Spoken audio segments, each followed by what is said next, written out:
اللہ کے نام سے شروع کرتا ہوں جو بڑا مہربان اور نہایت رحم والا ہے۔ دوستو، ابو لہب آپ صلی اللہ علیہ وآلہ وسلم کا حقیقی چچا تھا۔ اس کا نام عبد العزیٰ اور کنیت ابو لہب تھی۔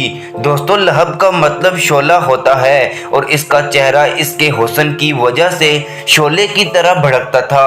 دوستو، یہ تمام لوگوں سے زیادہ آپ صلی اللہ علیہ وآلہ وسلم سے دشمنی رکھتا تھا۔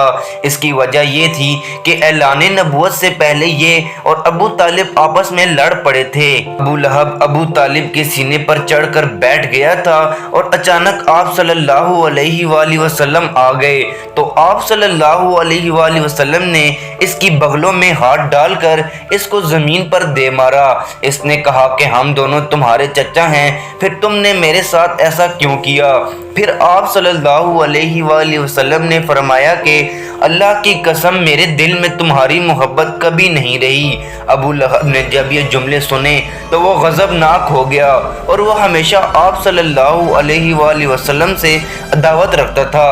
دوستو، یہ غزوہ بدر میں بھی نہیں گیا جب آپ صلی اللہ علیہ وآلہ وسلم ذوالجار کے بازار میں لوگوں سے یہ کہتے تھے کہ لا الہ الا اللہ کہو کامیاب ہو جاؤ گے، تو یہ لوگوں کو کہتا تھا نعوذ باللہ کہ اس نے اپنا دین بدل دیا ہے اور یہ جھوٹا ہے۔ اس کی اس ساری عداوت کی سزا اس کو دنیا میں بھی ملی ہے اور آخرت میں بھی ملے گی۔ جب جنگ بدر سے مسلمان واپس آئے تو حضرت ام الفضل نے اس کے سر میں خیمے کی چوب دے ماری اور اس سے اس کا سر پھوڑ دیا، جس سے اس کو عدسہ کی بیماری ہو گئی۔ اس بیماری میں انسانوں کو طاعون کی طرح گلٹی نکل آتی ہے۔ سب لوگ اس سے دور بھاگتے ہیں اور سب لوگ اس سے اس وجہ سے دور بھاگتے تھے کہ یہ بیماری ہمیں بھی نہ لگ جائے۔ جب یہ عبرتناک موت مرا تو اسے دفنانے والا بھی کوئی نہیں تھا۔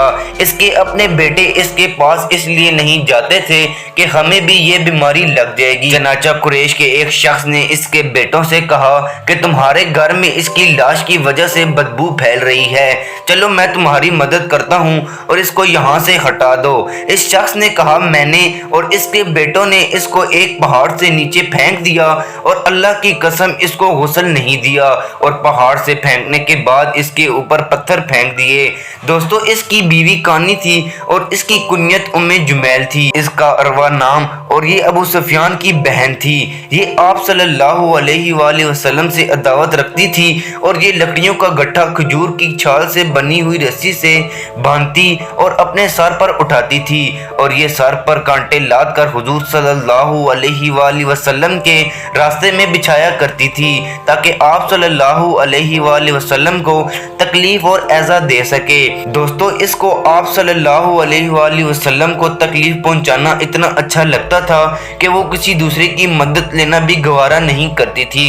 ایک دن اسی طرح یہ لکڑیوں کا گٹھا اٹھا کر آ رہی تھی اور آرام کرنے کے لیے ایک پہاڑ کی چوٹی پر بیٹھ گئی۔ ایک پتھر پر جب وہ بیٹھی تو ایک فرشتے نے اللہ کے حکم سے وہ رسی اس کے گلے میں ڈال دی، جس سے وہ پہاڑ سے لڑکتی ہوئی نیچے گر گئی اور اس رسی سے اس کو پھانسی لگ گئی اور وہ مر گئی۔ ان گستاخ خبیثوں نے دنیا میں بھی عبرت کا مزہ چکھا اور آخرت میں بھی ان کے جہنمی ہونے کی قرآنی دلیل ہے۔ سورۃ اللہب میں اللہ تعالیٰ یہی ارشاد فرماتا ہے کہ تباہ ہو جائیں ابو لہب کے دونوں ہاتھ، اور وہ تباہ ہو ہی گیا، اسے کچھ کام نہ آیا، اس کا مال جو اس نے کمایا اب وہ شعلوں والی آگ میں داخل ہوگا، اور اس کی بیوی لکڑیوں کا گٹھا اٹھانے والی ہے، اس کے گلے میں کھجوروں کی چھال کی رسی ہے۔